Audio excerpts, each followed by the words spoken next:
Good morning. It is Thursday, April 28th, 2022. Welcome to another edition of the National Newspaper Publishers Association's Let It Be Known. The Justice Department has announced that Kenneth Pilon, who is 61 years old, has been charged in federal district court with willfully intimidating and attempting to intimidate citizens from engaging in lawful speech and protest in support of Black Lives Matter. According to the filed information, Pilon called 9 Starbucks stores in Michigan and told the employees answering his calls to tell Starbucks employees wearing Black Lives Matter t-shirts that the only good nigger is a dead nigger. Pilon told one employee, "I'm going to go out and lynch me a nigger." Over the course of the next month, Pilon left 4 nooses in parking lots and a 5th noose inside of a 7-Eleven store. Pilon attached each noose to a handwritten note reading, "An accessory to be worn with your Black Lives Matter t-shirt. Happy protesting." We discussed that this morning with Perry Busby of the West Side Gazette in Fort Lauderdale, Florida. Good morning, Perry. Good morning, Stacy. I Thanks see so much there's for no joining limit us. on crazy. Well, I guess not.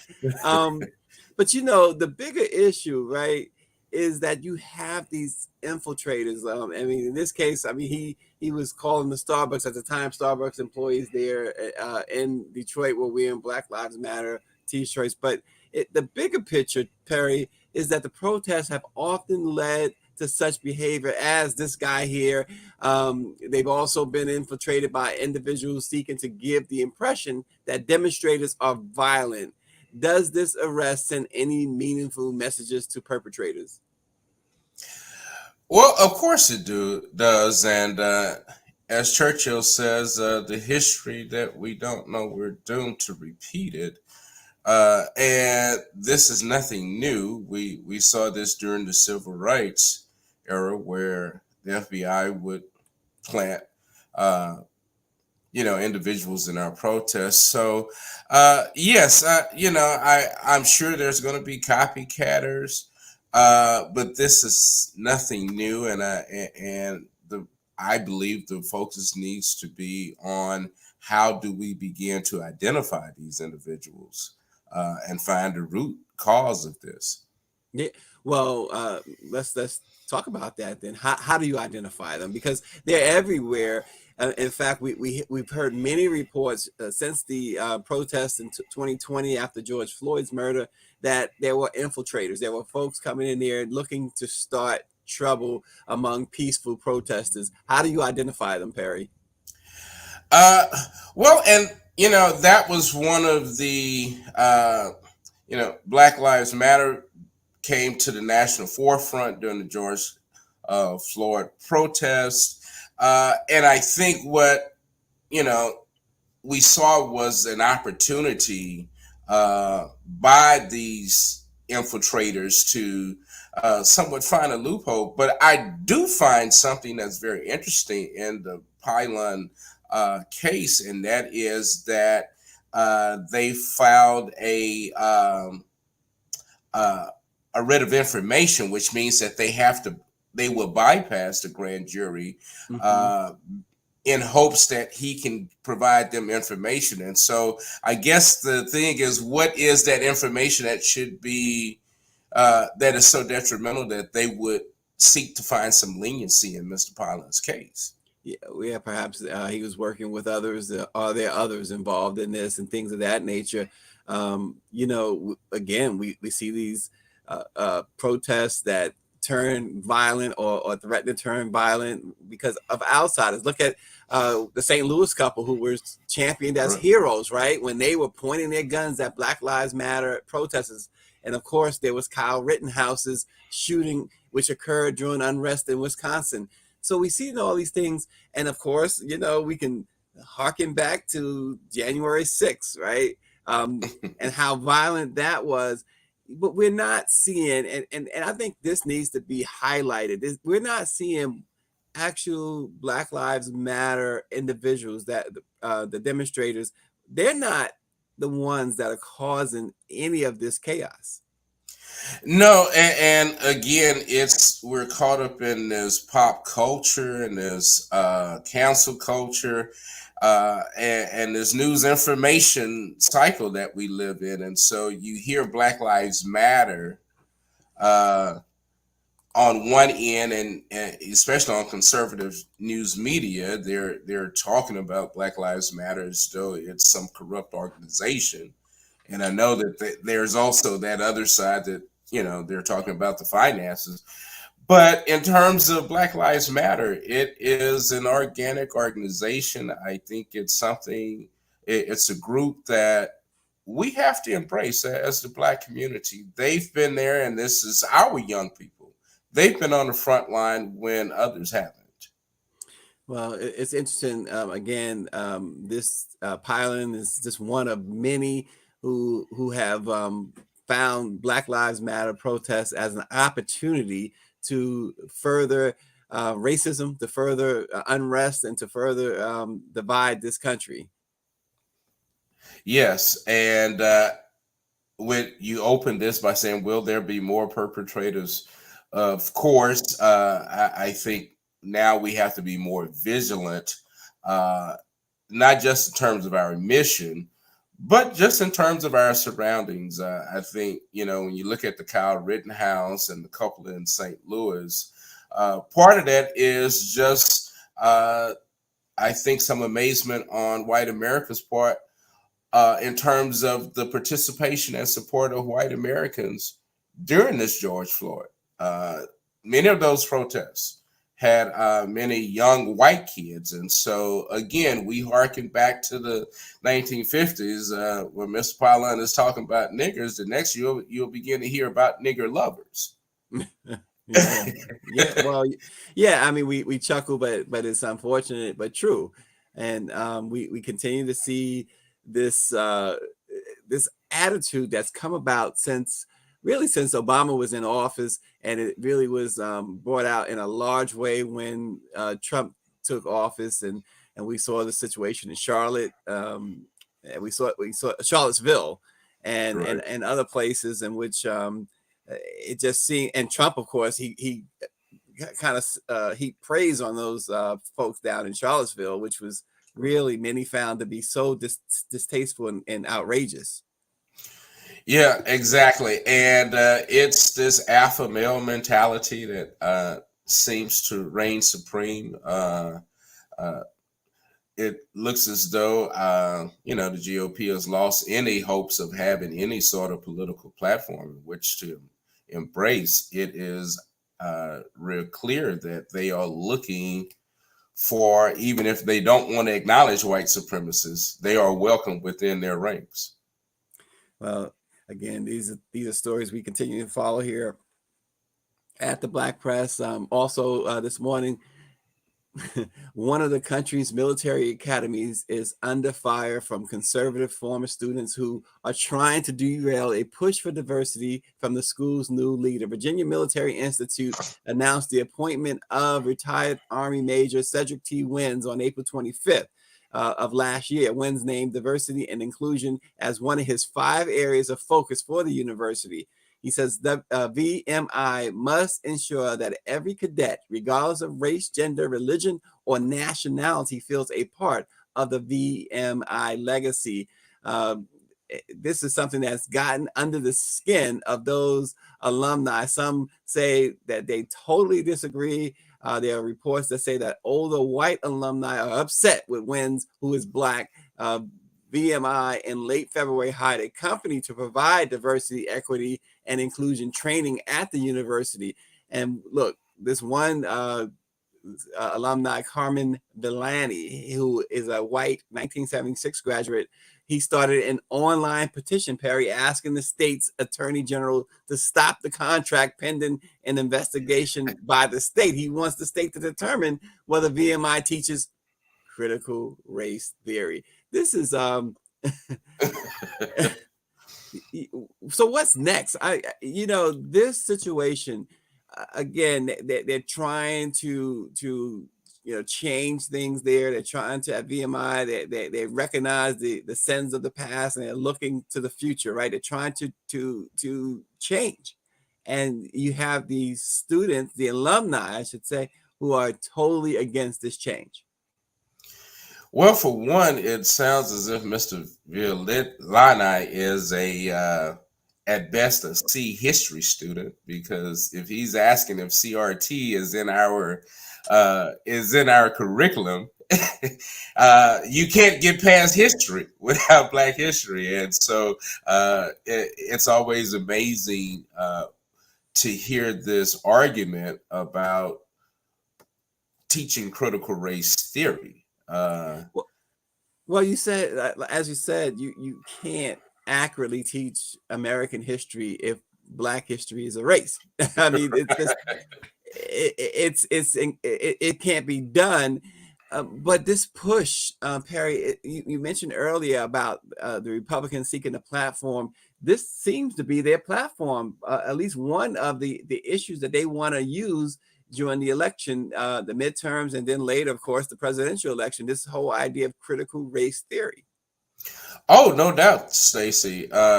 It is there. We say that they don't have a platform.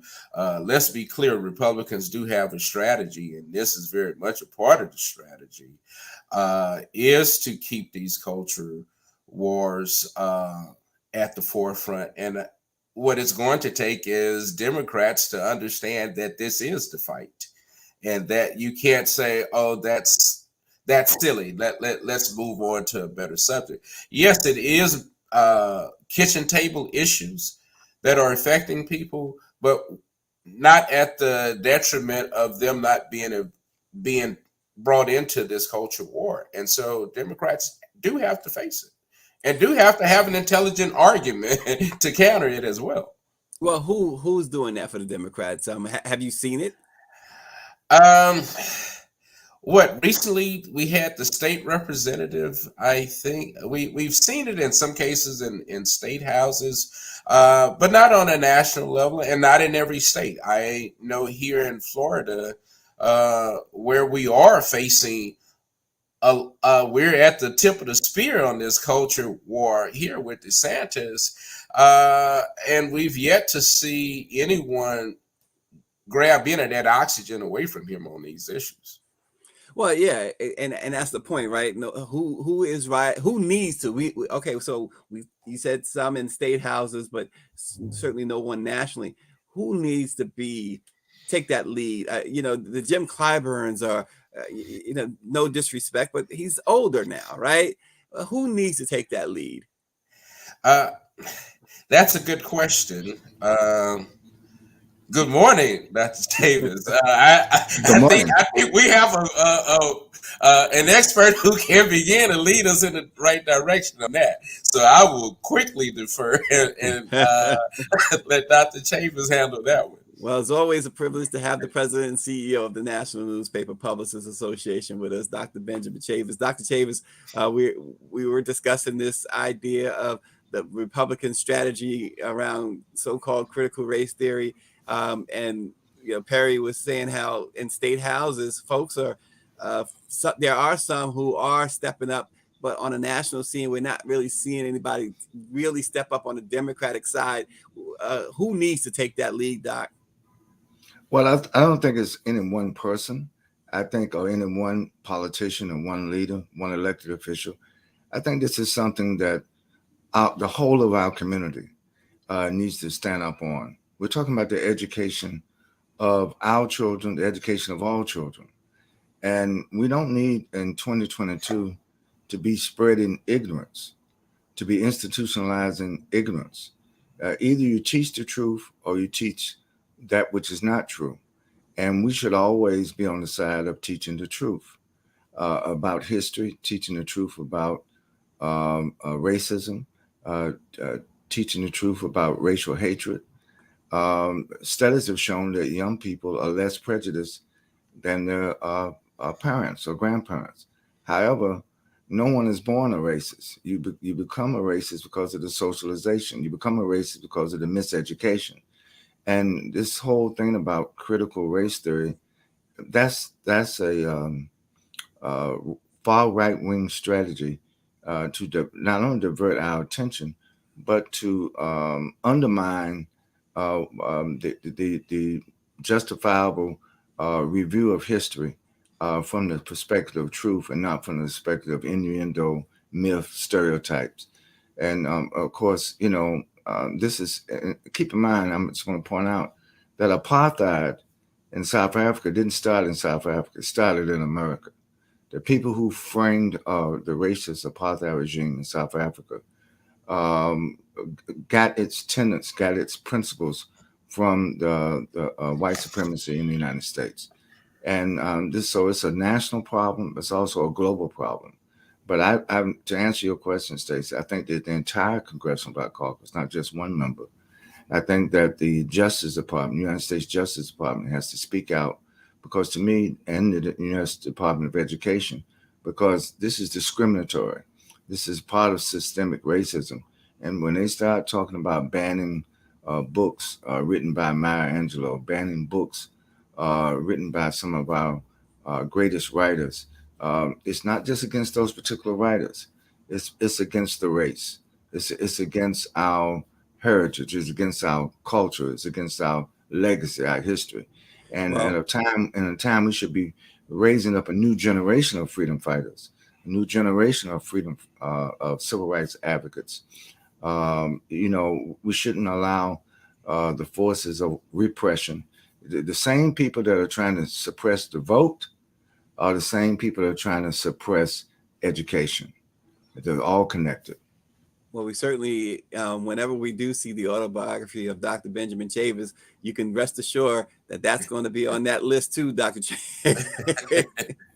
Well, yes, absolutely, it will be there, but I just think that that's why it's important for. I don't know if you mentioned our convention yet, Not Stacy, yet, but but we on June go ahead. 22nd through the 25th, we'll be in the great city of New Orleans.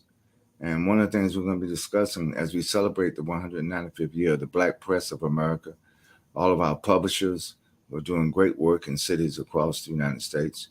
We want to make sure that we maintain what uh, Rush, Rorm, and Cornish did 195 years ago when they first published the Freedom's Journal. So plead our own cause. And in 2022, part of pleading our own cause is to refute this notion about critical race theory and the right wing subterfuge connected to it. Yeah, and everybody's welcome to join us in New Orleans. The website address to register for a great rate at the fantastic hotel we're staying at there is nnpa-events.com. We'll give you that a little bit more of that later in the show. Also, Dr. Chavis and Perry, NASA astronaut Jessica Watkins is on her way to the International Space Station for a historic debut space flight. Watkins, who's 33 years old, will become the first Black woman to embark on a long duration mission at the space station, where she will live and conduct research in the microgravity laboratory as it orbits the Earth. She will also become the first Black woman to do a spacewalk. Her trailblazing journey makes Watkins only the fifth Black female astronaut to go to space. Of course, we know the story. Mae Jemison was the first in 1992. She says, I think part of it is really the logistics of timing, but I also think maybe it is reflective or indicative of maybe a more systemic issue that we are seeing in our country, where there's a bit of a pipeline problem, if you will. Watkins told Good Morning America, she said she's looking forward to being this trailblazer that everyone's making her out to be. So this is great news, though. It's big news. I know, Doc, you talked about the mission, in space, and I know that means a lot to you to see a Black woman take this trip. Absolutely. And this is progress, and this is good news. We should be taking STEM, science, technology, engineering, and mathematics very, very seriously. We're also working with the National STEM Honor Society with the Thurgood Marshall Fund Center Trust. That is the NNPA. So all of these things, and our sister going into space. She goes with our prayers, she goes with our support, and she goes with our salute. Yeah, and Perry, um, again, just to piggyback off Dr. Chavis, we've seen a lot of firsts. We've seen a lot of firsts with Black women. We're seeing Black women take the lead in a lot of things. Of course, we had the confirmation of Judge Ketanji Brown Jackson to the U.S. Supreme Court. Kamala Harris, of course, the vice president, first black vice president, and now we're seeing this trip to space by Miss Watkins. What's the vibe in Florida? Because I know a lot of this takes place from Florida. Well, first, let me just express my personal just overjoyment about this. I had an opportunity to work on the International Space program when I worked at NASA back in the 90s. I've kept in contact and kept on track with the mission and development. And this is really just a great day in the history of NASA and the history of space science. What Ms. Watkins also brings, in addition to the many firsts, is that she will also become only the second geologist. She's in the Artemis program. And the Artemis program is NASA's next program to create a team to go for lunar exploration. So we'll be going back to the moon, and she will be only the second geologist and the first geologist to study the moon's surface in its natural habitat. So there is just a lot of great things about her appointment and what she brings to the program that is exciting for young women, for African Americans, and those who are just interested in space exploration. This is a great day, great opportunity. Yeah. And Dr. Chavis, this Jessica Watkins is really has proven herself to be such a great mind. She worked, as Perry mentioned, as a geologist. She has a bachelor's degree from Stanford University and a doctorate from the University of California, Los Angeles. She's accomplished a lot. This is just, for her, this is just another notch in the belt. I mean, she's got, I'm sure she'll tell you, she's got so much more to accomplish, but what a trailblazer is it? Talk about that, Doc, to have someone with these credentials represent Black women in America in this way. Well, I think timing is everything. I think the time for Black women is not only to come, but it is represented in all fields, excellence, whether it be entertainment, sports, science, medicine, teaching career, social work. I mean, all aspects. Keep in mind, one of the reasons why we Black folks went out to the polls in record numbers in 2020 was because of the leadership of Black women.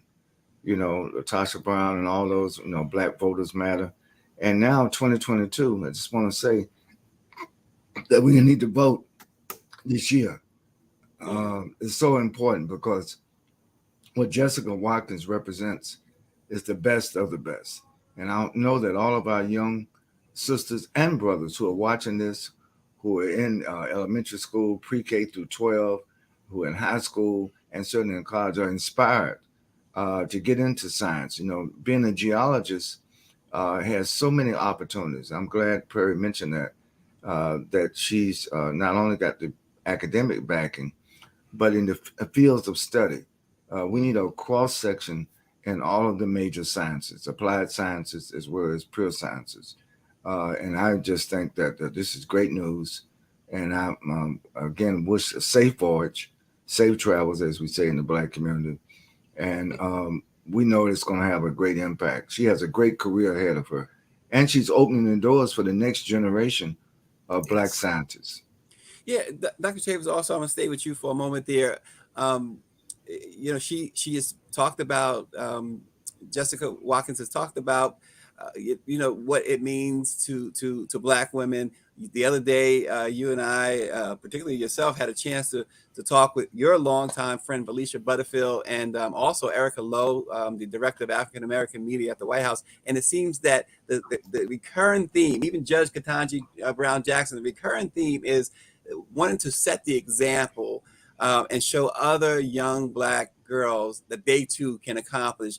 Black women seem to carry a lot of that, don't they? occurred very proudly. And if you go back to the days of Harriet Tubman, I mean, listen, there's a tradition among our sisters, not only opening doors, but they pass off the baton. You know, they run the race, they run the lap, but they make sure that somebody else is still in the race, that somebody else can come and also win. And I think that, you know, one of the things that, and Perry knows, this whole notion of rugged individualism, where you just strive on your own, you don't really care about anybody else as long as you make it. Not in the Black community. We care about everybody making it. We care about everybody getting across it. Well, everybody may not can come in first place, but you can come in at a place. You got to keep struggling. And that's what freedom is a constant struggle is all about from Frederick Douglass. And that's what the Black press is all about. It's our responsibility. Believe me, Perry and Stacey, other news media are not going to play up what the significance of Jessica Watkins. That's our responsibility. Right. Yeah, absolutely. And our responsibility too is, again, you talked about it earlier, the convention is coming up, the 195 years of the Black press, Doc. Perry, we are looking forward to having you out in New Orleans as well. There's freedom, justice, equality, and equity, amplifying our voices for those things. That's the theme of the conference, which we also have a very special 195th anniversary of the Black press performance by the great Stephanie Mills. Doc, tell us what else to expect at the convention. Well, I was just discussing the convention with our chair, Karen Carter Richards, and Terry Jones, who is the chair of the Convention Planning Committee, along with Claudette Perry and many others, as we are preparing for the convention.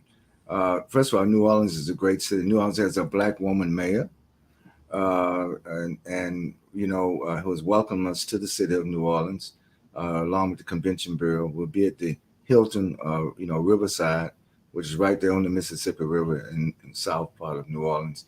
So it's going to be a great convention. But we're also going to talk about the future of the Black press, digital transformation, how to make sure that we're monetizing all of our impact and multiple revenue streams to sustain the Black press for the next 195 years. So we're really looking forward to it. We're going to have a display, Perry and Stacey, of the front pages of all of our major newspapers this year. That's going to be a great display down in New Orleans. So I encourage everybody to register now. There's a great hotel rate, particularly if you register before May 20th. So please go to nmpa-events.com. Yeah, and just to wrap it up, Doc, we talk about 195 years of the Black press. You've been at the helm for the past 9 years, I think it is. Why is the Black press still powerful? Why is the Black press still significant? The Black press is still significant and still powerful because we represent the authentic, trusted voice of Black America. And we've earned that trust. Trust is something you can't buy or that you can sell. It's something that you earn from the constituencies that you represent. And I'm so proud that for 195 years, the Black press has remained on the front line, not only with the headlines, but remained on the front line with advocacy for freedom, justice, equality, and equity. Yeah.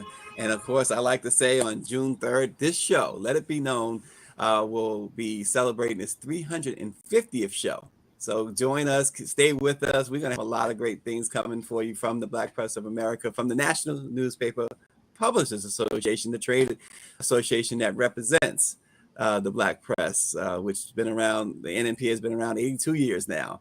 And so we got two great things to look forward to in June and so much more. So thanks so much for joining us. We look forward to seeing you tomorrow for another edition of the National Newspaper Publishers Association's Let It Be Known.